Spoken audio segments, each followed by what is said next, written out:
Assalamualaikum warahmatullahi wabarakatuh. Alhamdulillahi rabbil alamin, wal aqibatu lil muttaqin, wala udwana illa 'alaz zalimin. Wassalatu wassalamu ala asyrafil anbiya'i wal mursalin, nabina wa rasulina wa maulana Muhammadi wa ala alihi wa ashabihil kirami ajma'in. Qala Allah Ta'ala fi kitabihil karim, a'udzu billahi minasy syaithanir rajim. Fama kana da'wahum idh ja'ahum ba'suna illa an qalu inna kunna zalimin. Wa qala ta'ala aidan, walau anna ahlal qura amanu wattaqau lafatahna alaihim barakatim minas sama'i wal ardh walakin kadzabu fahaznahum bima kanu yaksibun. Shadaqallahul azim. Ma'asyiral muslimin wal muslimat, hadirin hadirat jamaah salat maghrib rahimakumullah. Alhamdulillah wa syukrulillah. Tiada kata yang paling pantas kita ucapkan kehadirat Allah Azza wa Jalla, pemilik jiwa, pemilik diri kita, jasmani, rohani kita dan seluruh alam semesta ini, melainkan kita mengucapkan segala puji hanya bagi Allah atas limpahan rahmat dan karunia-Nya kepada kita semua di masjid ini dan saudara-saudara kita, ikhwan kita, akhwat kita dimanapun mereka berada yang masih menikmati, masih memiliki kesehatan, masih hidup sampai malam ini, yakni malam Jumat tanggal 4 Oktober 2018 Miladiyah atau 25 Muharram 1440 Hijriah. Mudah-mudahan kita semua tetap diberi kesehatan, kesabaran dan keselamatan oleh Allah Subhanahu wa taala di sisa-sisa perjalanan usia kita, umur kita, untuk kita usahakan dalam rangka ibadah, pengabdian kepada Allah Subhanahu wa taala. Amin ya rabbal alamin.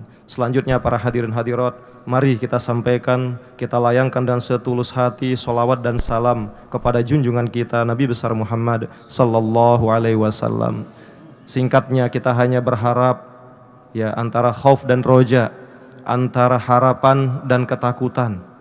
Mudah-mudahan kita semua ini kelak di hari akhirat, di hari di mana terjadi pergolakan yang luar biasa, alam ini hancur, bumi ini tidak lagi seperti sekarang ini.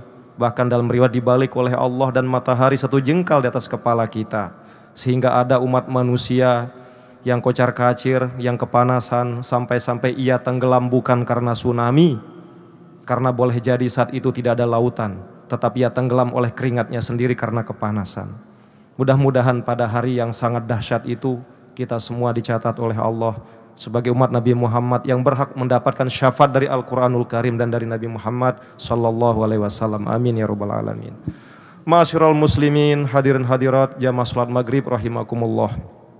Untuk malam Jumat ini tadi disampaikan oleh Ustadz moderator bahwa materi kita yakni pentingnya iman dan Islam ya, yang akan membawa keselamatan di dunia dan di akhirat.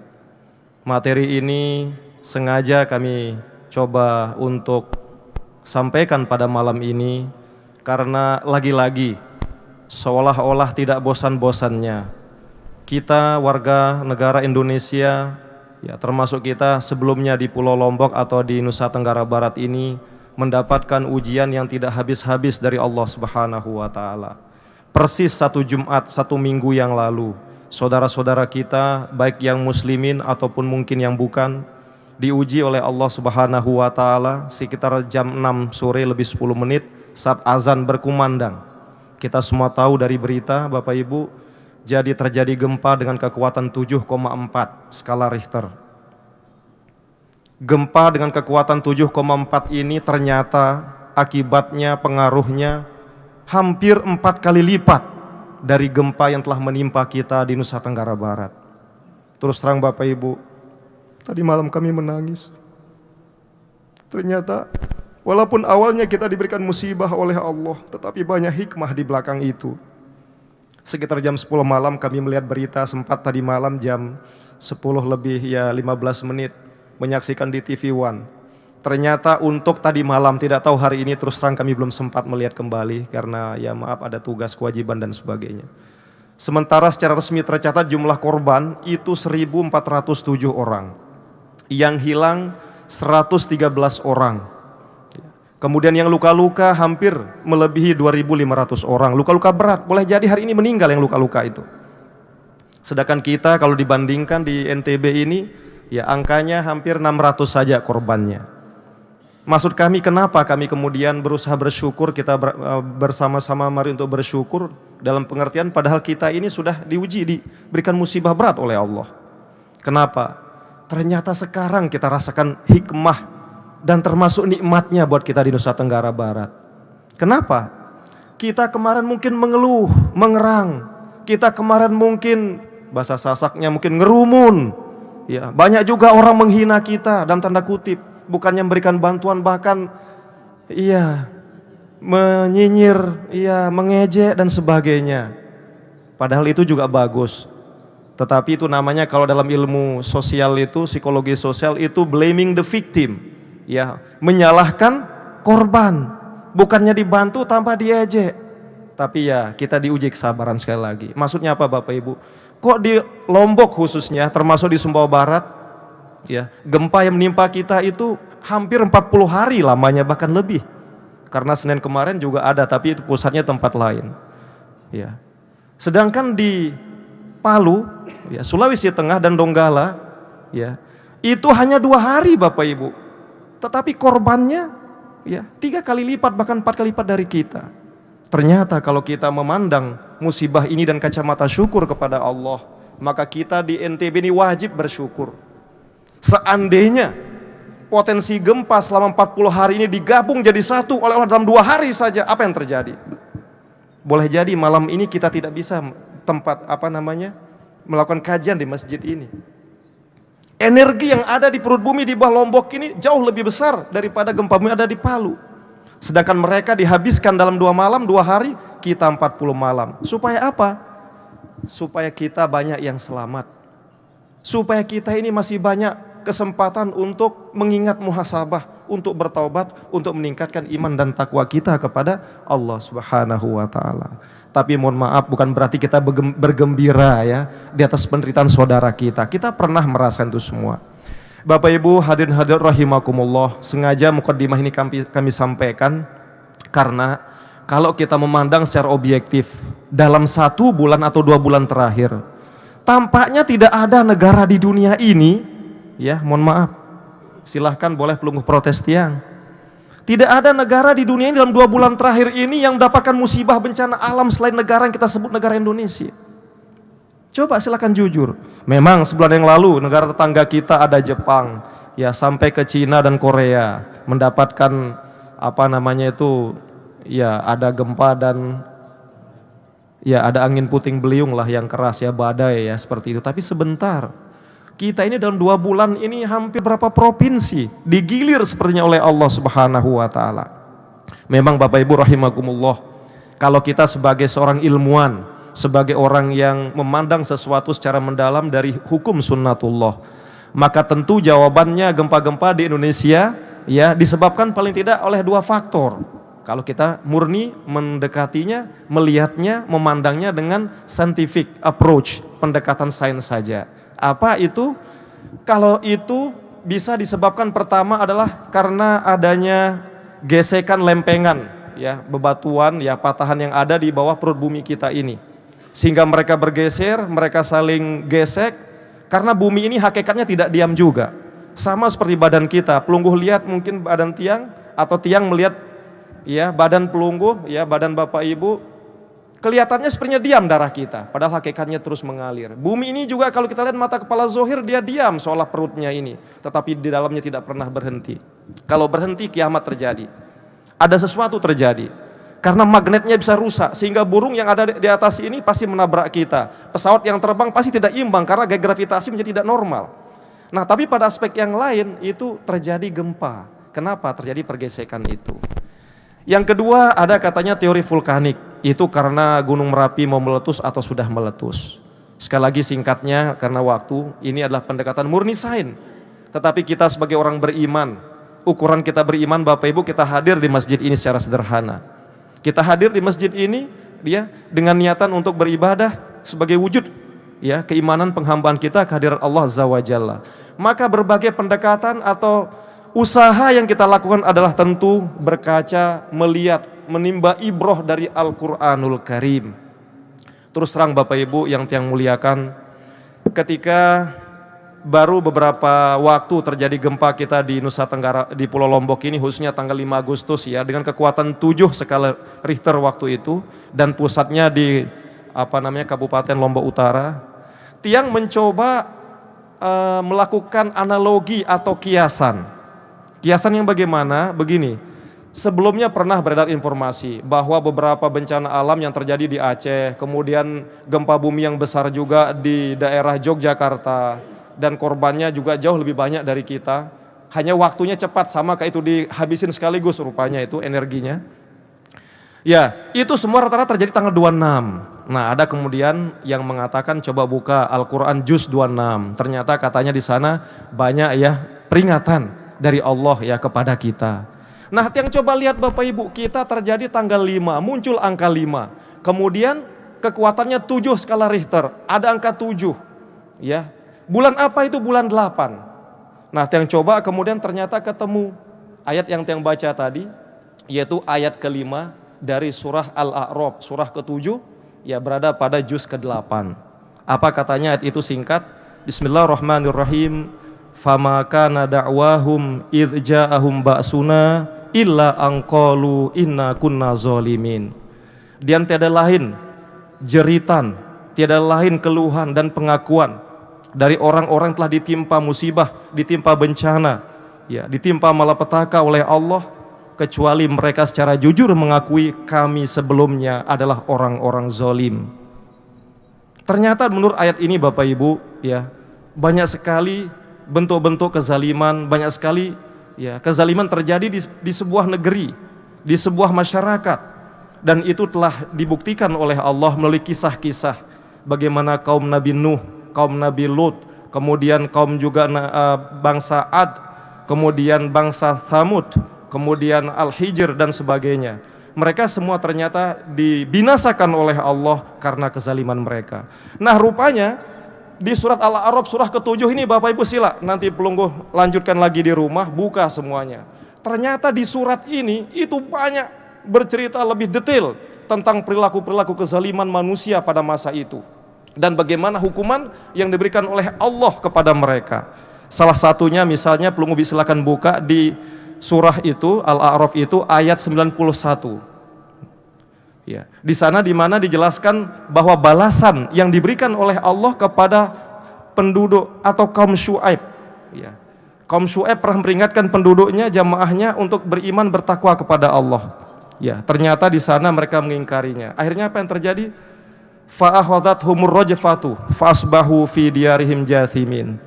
Jadi mereka itu ditimpa ar-rajfah, ini gempa. Ternyata di sini ayat ini bicara ada gempa ternyata.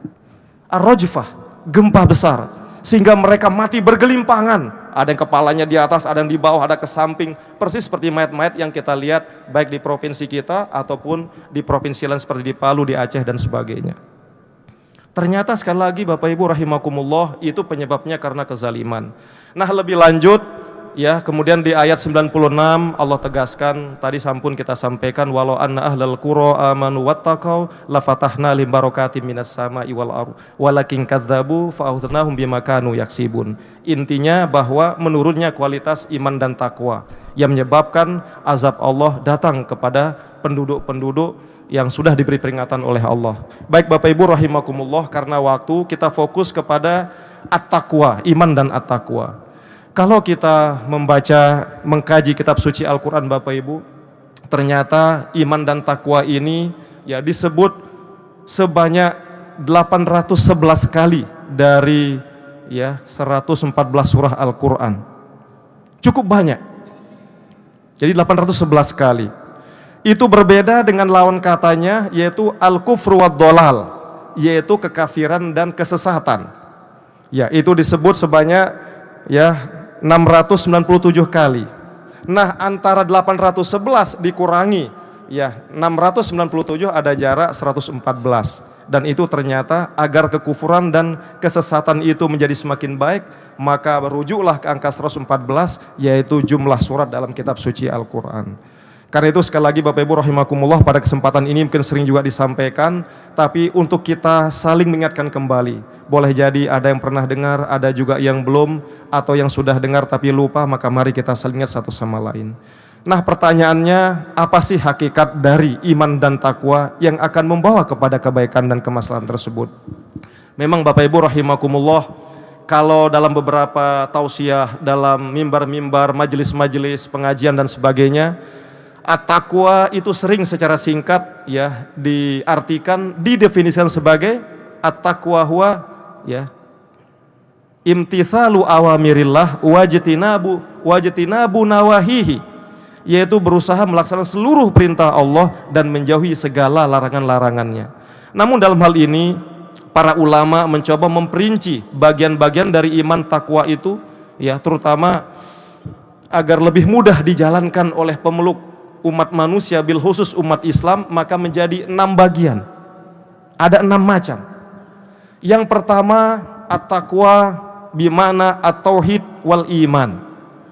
Ya, takwa itu sama dengan ketauhidan dan keimanan. Artinya apa? Ya, kalau kita mengatakan kita bertakwa, maka mari koreksi keimanan dan ketakwaan, mari kita koreksi ketauhidan dan keimanan kita. Boleh jadi secara statistik Bapak Ibu, orang-orang yang disebut sebagai penduduk yang beragama Islam di Indonesia 85%. Itu secara zohir, dia muslim, dia beriman. Tetapi pertanyaannya adalah bagaimana kualitas imannya? Nah, boleh jadi Bapak Ibu ini menjadi cubitan teguran dari Allah buat kita. Banyak orang beriman di Indonesia, bahkan kalau tidak hilap tiang ya. Jadi dari seluruh masjid yang ada di dunia, di setiap negara, hanya masjid di Indonesia paling banyak dibanding masjid dimanapun di negara manapun. Begitu juga jumlah pemeluk muslimnya di Indonesia ini paling banyak dari negara manapun. Jadi luar biasa. Tetapi lagi-lagi pertanyaan, kenapa itu terjadi? Ya, seolah-olah Allah tidak berhenti menegur kita. Nah, kembali ke tadi, tauhid dan iman ini penting maknanya. Dan Bapak Ibu rahimakumullah, banyak orang-orang yang diberikan musibah termasuk bencana, seperti penduduk kaum Syuaib tadi. Kenapa? Karena diingatkan tentang tauhid dan keimanan, tapi mereka membangkang, mereka ingkar. Akhirnya apa? Datanglah balasan dari Allah Subhanahu wa taala. Kemudian Bapak Ibu rahimakumullah, yang kedua adalah at-taqwa. Iman at-taqwa itu juga berarti al-ibadah. Artinya beribadah. Ibadah ini tiada lain sebagai wujud, perwujudan nyata dari keimanan kita kepada Allah Subhanahu wa taala, perwujudan nyata dari ketakwaan kita kepada Allah Subhanahu wa taala. Di Nusa Tenggara Barat ini, tiang yakin seyakin-yakinnya banyak orang Islam yang beribadah. Di Palu juga banyak orang Islam yang beribadah. Bahkan seminggu yang lalu Bapak Ibu, seminggu sebelum kejadian itu di Palu itu berkumpul para cendekiawan muslim se-Indonesia, bahkan sedunia, dalam kegiatan yang disebut dengan ICIS, Annual International Conference on Islamic Studies. Ya, setelah mereka pulang seminggu berikutnya terjadi bencana itu. Artinya apa? Kegiatan semarak sekali di mana-mana. Ibadah yang ditunjukkan oleh umat Islam semarak di mana-mana. Tetapi mari kita koreksi, mungkin dalam ibadah-ibadah itu ada yang tidak sesuai, mungkin syarat dan rukunnya, serta juga boleh jadi orientasi dan motivasi ibadah kita sudah melenceng. Boleh jadi orientasi dan motivasi ibadah kita selama ini bukan lillahi ta'ala, tetapi mungkin lisiyasah, mungkin lirriayah, mungkin untuk linnukut wal fulus dan sebagainya. Na'udzubillahi min dzalik. Kemudian Bapak Ibu rahimakumullah, makna yang ketiga adalah al-ikhlas. Banyak seperti tadi orang mengaku beriman dan beribadah, tetapi keikhlasannya masih patut kita pertanyakan. Diri kita, semua kita saudara kita. Karena itu Bapak Ibu rahimakumullah, tentu ketika kita beribadah banyak kuantitasnya. Ya, jadi hampir tiap malam tidak pernah kita tidur, misalkan selesai pulang dari masjid ini baca Quran, tahajud dan sebagainya. tetapi habis itu tidak ada keikhlasan. Kira-kira bermakna apa tidak Bapak Ibu? Boleh jadi tidak. Karena itulah mari kita wujudkan, meningkatkan ketakwaan kita dengan meningkatkan kualitas keikhlasan kita kepada Allah Subhanahu wa taala. Kemudian yang keempat Bapak Ibu rahimakumullah, ya, ketakwaan itu juga berarti al-khosyah, takut kepada Allah. Ya. Jadi kalau reaksi kita takut kepada gempa gimana kemarin Bapak Ibu? Kalau kita jujur nih, lebih banyak takut kepada Allah atau pada gempa kemarin? Kepada gempa, Pak. Ya, betul itu.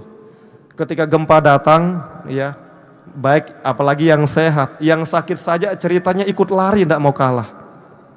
Bahkan Nunas maaf niki, cerita nyata dari mahasiswa S2 kami cerita beberapa hari yang lalu ketika kita diskusi tentang hal seperti ini juga. Katanya di daerah Kota Raja Lombok Timur ada orang stroke, tidak bisa ngomong. Tetapi ketika gempa besar datang sehat dia. Ya, gempa lindur katanya keluar, tidak jadi dia, sembuh dia jadinya atas izin Allah. Karena takutnya. Kemudian orang yang hamil 8 bulan di daerah Tanjung Karang Perumnas itu Bapak Ibu lari, ikut mengikuti suaminya karena kendaraannya tidak bisa keluar, sampai ke daerah Gebang, sampai keguguran dia. Dia rela keguguran anaknya itu. Kenapa? Karena takut gempa akan datang, takut tsunami naik. Makanya lagi-lagi pertanyaan kita, lebih takut mana kita jujur kepada Allah atau pada tsunami atau gempa? Nah, yang tidak berani jawab. Sebaiknya takut kepada Allah. Kalau takut kepada Allah gimana? Kita mendekat, takarrub kepada Allah. Kalau takut kepada tsunami, rarut ya. Ya, lari dan sekencang-kencangnya rarat katanya juga silahkan. Tapi itu Bapak Ibu rahimakumullah. Kemudian yang berikutnya adalah wiqayatul maksiat. Ini arti yang kelima, yakni berusaha menghindarkan diri ya kita, seluruh perilaku kehidupan kita dari maksiat kepada Allah. Cuma sekali lagi Bapak Ibu, Nunas maaf pernah yang sampaikan, maksiat kepada Allah memang harus kita hindari. Tetapi mungkin selama ini maksiat yang kita takutkan, yang kita ingatkan teman-teman kita, boleh jadi yang individual saja. Padahal juga banyak pengingkaran, kedurhakan kita kepada Allah, maksiat yang sosial itu. Apa maksiat sosial itu? Ya itu, ya melakukan penindasan, kesewenang-wenangan. Ya kalau dia menjadi orang yang memiliki kekuasaan dan sebagainya, ya misalnya dilakukan hal-hal yang mungkin melanggar dan sebagainya.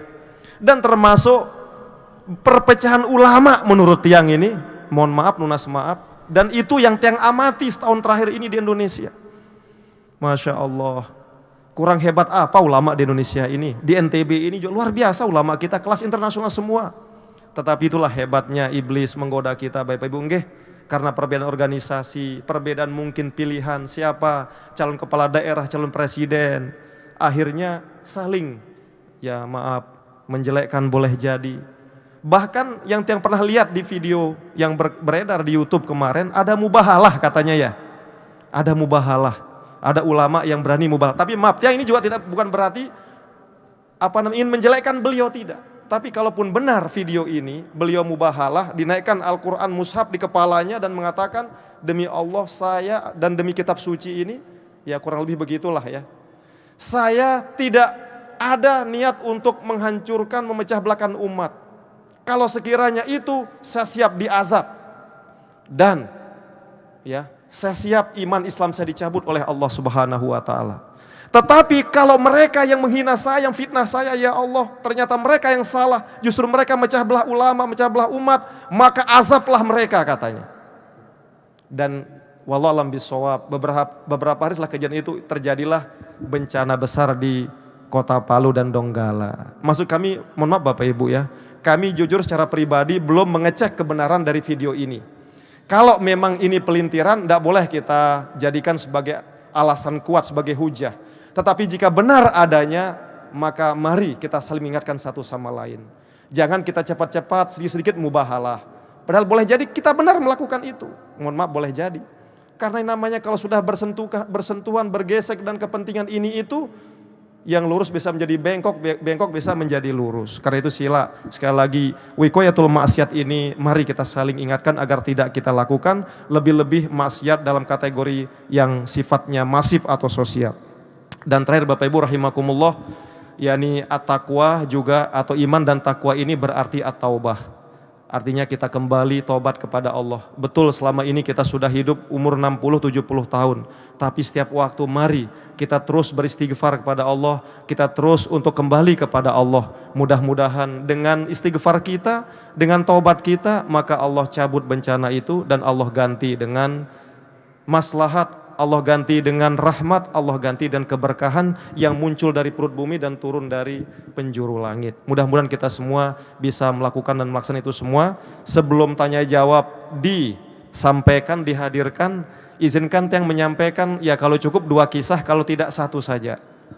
Begini Bapak Ibu, tapi sudah azan ini. Ya, begini Bapak Ibu rahimakumullah. Ini terkisah juga dalam kitab An-Nawadir karya Syekh Syihabuddin Al-Qalyubi. Dan mungkin pernah kita dengar waktu kecil dulu. Jadi dalam kisah yang ke-248 disebut dalam kitab itu, dulu ketika banjir besar melanda bumi ini pada zaman Nabi Nuh alaihissalam, ya, naiklah banyak macam hewan, ya. Termasuk ada hewan, ada anjing, ada kucing, ada juga kambing.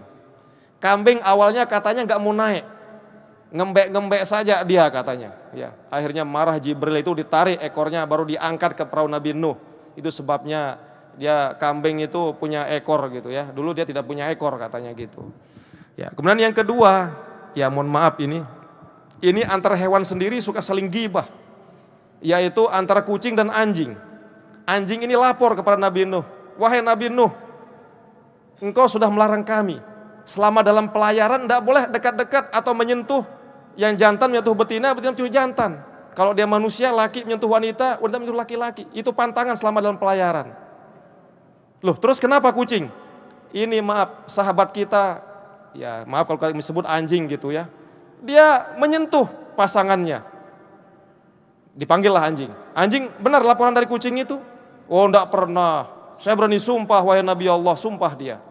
Akhirnya apa yang terjadi Bapak Ibu? Dia berdoa. Tapi bukan mubahalah atau mirip ini kucing ini ceritanya. Ya Allah, turunkanlah, tunjukkanlah kebenaran. Ya, bahwa apa yang saya laporkan ini benar. Nah, ternyata apa? Dikabulkanlah doa kucing ini. Sehingga ketika hewan anjing ini ya melakukan perkawinan lah itu enggak bisa keluar. Sampai datanglah siapa namanya? Nabi Nuh untuk menyaksikan langsung. Dan itu rupanya kutukannya sampai hari kiamat. Tapi rupanya si anjing ini merasa dirugikan. Dia doa juga. Kucing ini suka ngomong, suka ribut dia, suka ngelapor. Kalau gitu ya Allah biar adil, kasih dia juga hukuman.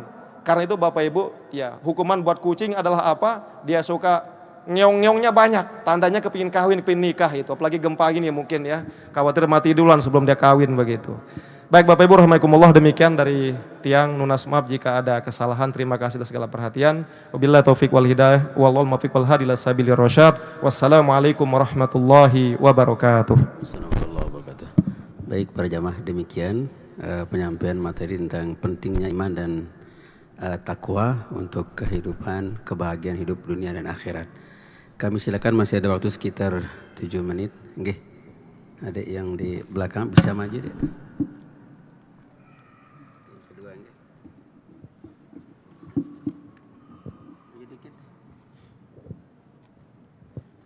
Bismillahirrahmanirrahim. Assalamualaikum warahmatullahi wabarakatuh.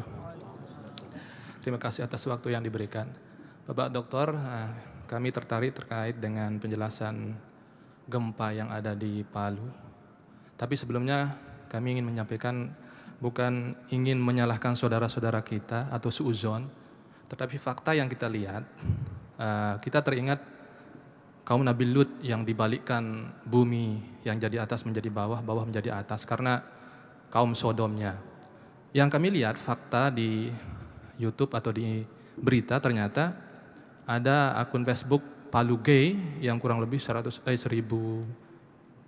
anggota di sana, bahkan saling mengajak, sehingga kami melihat bumi yang ada di sana mirip sekali dengan sejarah kaum Nabi Lut, kaum Sodom itu. Di samping itu, mohon maaf sekali, Menteri Agama kita, boleh dilihat di YouTube, beliau ikut dalam penganugerahan LGBT. Boleh dilihat, fakta memang. Beliau berbahasa harus ada perhatian terhadap saudara-saudara kita yang ada kelainan. Apakah ini termasuk salah satu faktor? Walaupun ada mungkin beberapa faktor yang menjadikan gempa itu terjadi, tapi yang kami lihat fakta adalah LGBT itu Pak Dokter. Mohon penjelasannya. Terima kasih. Assalamualaikum warahmatullahi wabarakatuh.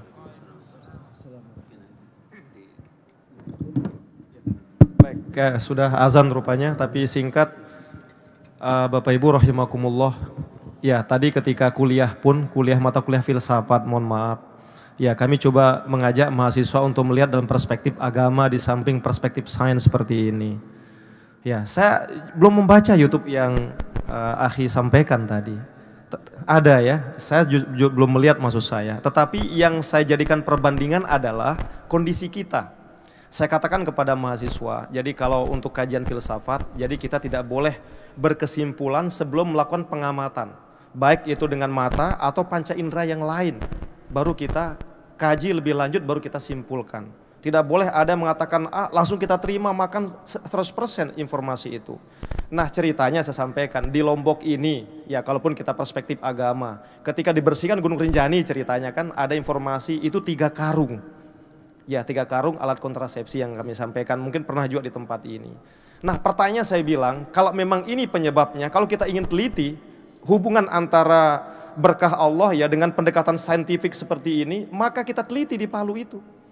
Apakah ada nggak seperti ini? Jangan-jangan, maaf, bukan berarti menjelek-jelekan, boleh jadi mungkin 3 kontainer. Atau jangan ada grup LGBT di sana, sampai maaf yang sampaikan ada grup LGBT, padahal yang tidak tahu, demi Allah yang tidak tahu. Nah, makanya kalau memang itu yang terjadi, yang juga pernah sampaikan ke saudara-saudara kita kemarin, ya Allah, yang pernah lihat itu adalah rumah berjalan Bapak Ibu, karena ada keluarga kami, paman, dosen di IAIN Dato Karama Palu itu temannya sendiri bercerita, jadi ketika mau sholat maghrib itu dia gendong anaknya, dia loncat dari pucuk rumah ke pucuk rumah lain untuk menyelamatkan diri. Kenapa? Rumah kok berjalan, seperti air yang berjalan. Jadi rumah itu seperti rumah yang sedang dilanda tsunami dan di atasnya air, di atas lumpur, padahal di atas tanah masih rumah tapi berjalan, bergeser. Dan kita saksikan ada yang ditenggelamkan, ada perumahan BTN ya, yang konon sampai 700-an sekian, tapi kita belum data. Tapi ini sekedar informasi bahwa itulah yang terjadi, melebihi bahkan menurut yang dari kaum Sodom itu. Kalau memang itu yang terjadi, maka boleh jadi itu juga. Kalau kita imani Al-Quran, ya kita imani Al-Quran. Kalau kita imani Al-Quran, maka itu juga penyebabnya.